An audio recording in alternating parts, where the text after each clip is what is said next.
Hello everybody, welcome back to my channel. I know this is no way of introducing myself on my channel, but I wanted to get ready for Diwali tonight, for my Diwali party. So I decided to come up with this blue smoky eye eyeshadow using the Galaxy collection from Fenty Beauty, which I did a whole review on. I'm loving it. I really do. I know it is not everybody's cup of tea, but you know what? I really like it. I think it's brilliant. Today's another product review basically, and I'm reviewing the Huda Beauty Faux Filter Foundation. Now I got the shade Macchiato. This is 400 gold. It was very difficult for me to color match according to her charts. Now I feel I should have bought the brown sugar for sure, but it would have been a little more darker, and that would have suited me only because I have tanned since I was on my holiday in Jamaica. But once the tan goes, I'm assuming that this will be my perfect match. Now during the process of this video, which is going to be a long one, I'm warning you right now, I'm going to be showing you very quickly how I did this eye makeup, and then we will jump into the review of this foundation. So let's just quickly go and see how I created this. Now taking my Too Faced Cat Eye palette, I am going to start off with this eyeshadow called Tiger's Eye, and I'm just going to put that on my crease. Okay, and now I'm just going to take a little bit of this lavender tinted one called Pussycat, and I'm going to apply that as well on the crease. Now I'm going to take this black eyeshadow called Panther, and I'm just going to put that in the outer corner of my eye. And now I'm just going to blend all of that properly. The two colors I'm going to work with is Midnight Bold and Cosmic Ocean, but for this I'm going to apply with a damp brush all over my lids in the midsection here.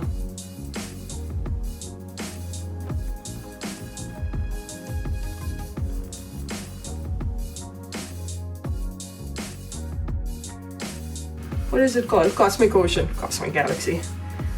Okay, and I'm going to put that in the inner corner of my eye.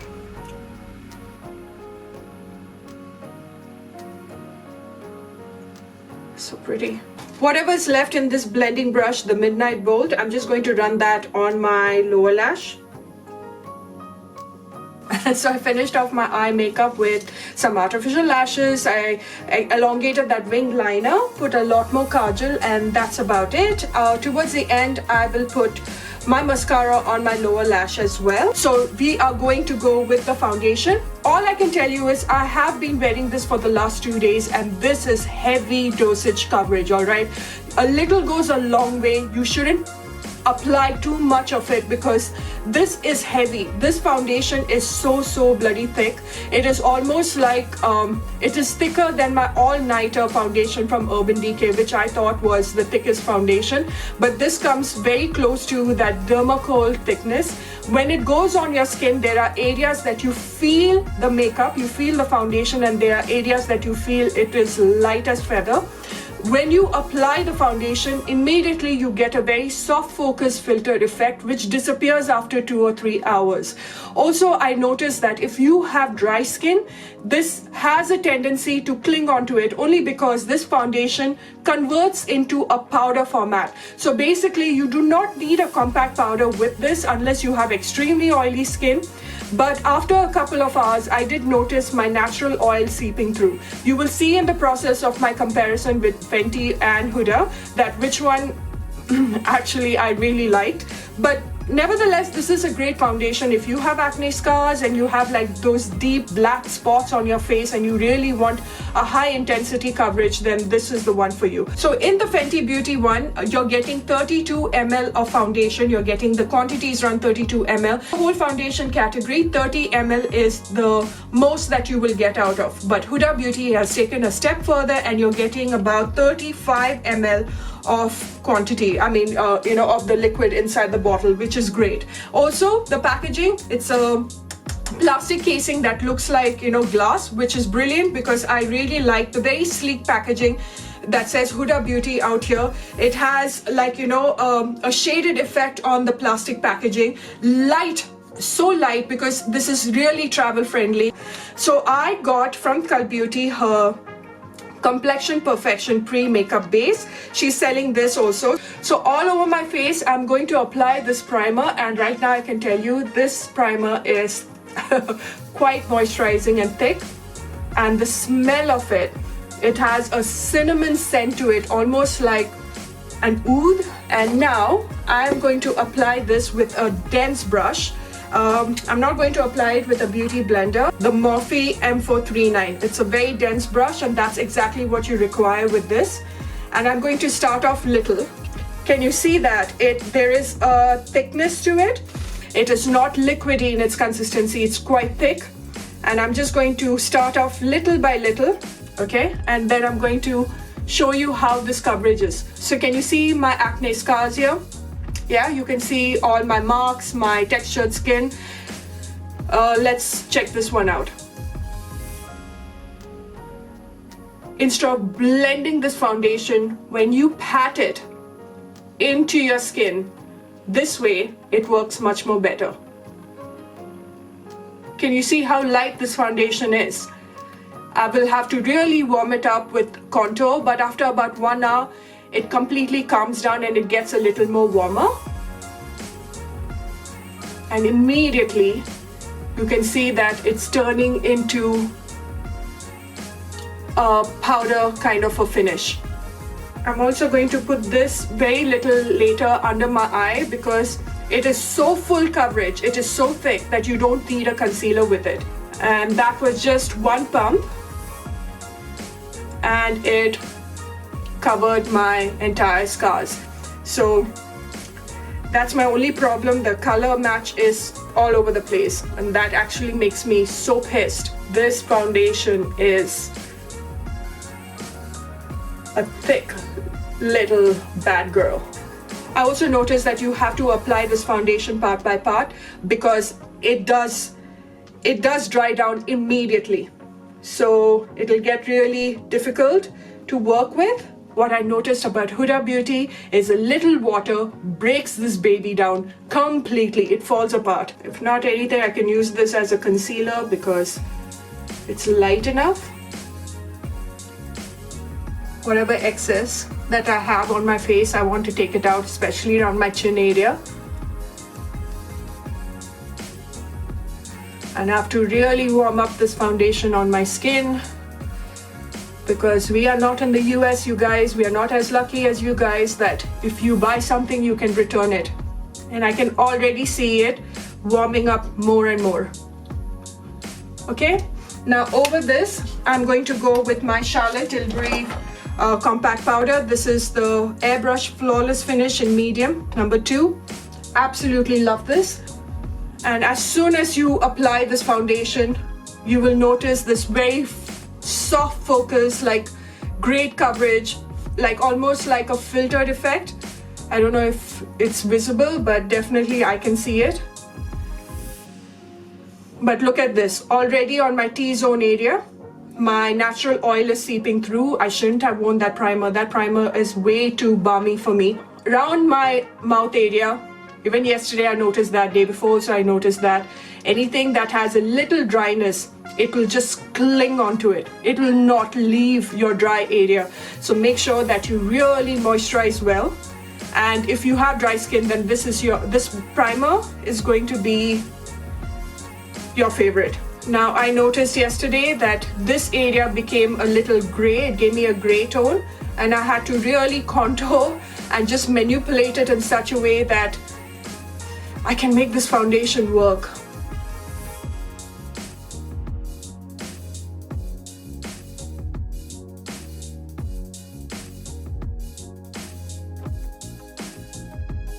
So on this side is the Huda Beauty Macchiato 400 Gold shade. This is the faux filter, and on this side is the Fenty Beauty Pro Filter. Now the lighting is not very good because we've had there's a hurricane that's happening in Ireland, and our weather is being affected really badly. I'm assuming that it will warm up to my skin after a couple of hours, but this is Fenty Beauty 310, and as you can see, as soon as I put it, warmed up to my face. it's not going to oxidize more than this one, and this one I'm hoping that it will oxidize. I don't know if you can see that the Fenty Beauty has a little more gold to it. The time right now is 4:04. I got this foundation at 3 o'clock. The first thing I can tell you in my first impression is one pump was more than enough with a thick brush for Huda Beauty. But can you see this? It is accentuating my scars and my pimples a lot more than the Fenty Beauty one.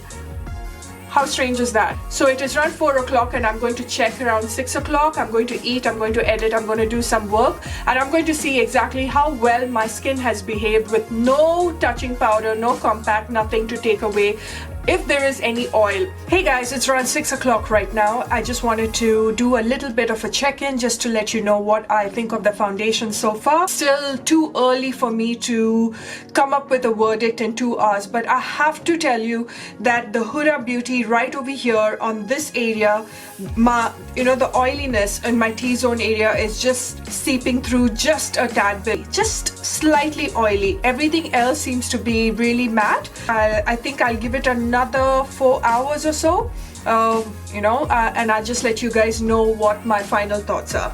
Hello, so it's about 10 o'clock and I'm extremely tired. I might just be slurring while I'm talking because I am so tired. I just want to take this off my face and finish off with this review, guys. This is Huda and this is Fenty.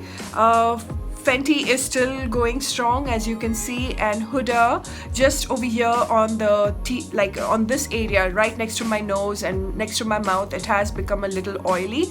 I don't know if you can notice this right over here next to my lip area. I had a very dry patch, maybe because of the traveling, but this foundation has clung on to that dry patch. So if you have really dry skin, I would suggest you to moisturize your skin really well and don't put any setting powder with this foundation. You don't really require it. If you have to ask me what I prefer, it's a personal preference. Everybody prefers their foundation in their own way. It will suit your skin in a different way than it suits mine. But let me just tell you that I still prefer the Fenty Beauty because I am used to it right now. It is my skin tone in a bottle. So I would definitely be reaching out to that. Yes, it is a coverage that is buildable. It is something that might get over much more sooner than a Huda Beauty one, because Huda Beauty just a little bit and you can cover your whole face. So like I said, it's personal preference, but I prefer how the Fenty one stays on my skin. Yeah, let's go back to the main video. Let me just talk about the positive. The positive is I love the packaging, very travel friendly, very light, beautifully done. Then there are 30 shades. That's another positive. If you see G means golden. If you see N means neutral. B means beige if you have a beige undertone, and R means if you have a red undertone. So she's got the undertones pretty well, but it is not as diverse as Fenty Beauty. In Fenty Beauty, you will be matched properly. If you go in store and you're smart about it, you will get your proper match. But with Huda Beauty, the color charts that she provided, the comparison is a little off. If I had a foundation that was between 400G and 410G, that would have been my perfect match. With our Indian skin tone girls, our yellow and pink undertone, can be a little tricky, and I hope she comes out with more undertones. Once you learn how to blend this foundation, a damp beauty sponge will help you. Also, a very thick, dense brush will also help you. First, use the tiniest and just stipple it like this onto your skin, and then when you want to build more and more coverage, you start putting more and more foundation onto your brush. To make it very matte, they have a lot of powder put into this foundation. So the moment you run an ice cube or water hits your skin, all I can tell you is it starts breaking up. You will see little grainy effect onto your skin, which is a little disturbing. I saw that 2 times when I applied an ice cube. With Fenty Beauty, I took that to Jamaica, and in that humidity, I didn't even have to put a compact powder. For this, you will have to put a pressed powder or a setting powder on top of it, because if you have extremely oily skin, your natural oil will seep through after a couple of hours. The beauty of it, as soon as you apply this foundation, you will be quite surprised with that very soft focus filtered effect, like the name goes for filter. But after a couple of hours that will also fade away. So there are, like I told you, pros and cons, and also you got to remember what works for me doesn't have to necessarily have to work for you. For me, my Fenty still gets 10 out of 10 and this one gets a 7.5 out of 10. A very good foundation for sure, but I still prefer my Fenty Beauty. The biggest positive thing about this foundation is no matter how thick it is and how highly intense it is in its coverage, it still feels quite matte and quite light on your skin. So I hope you really enjoyed watching this, guys. Do not forget to watch my previous review. That's about it, and I shall see you very soon in our next, and until later, bye.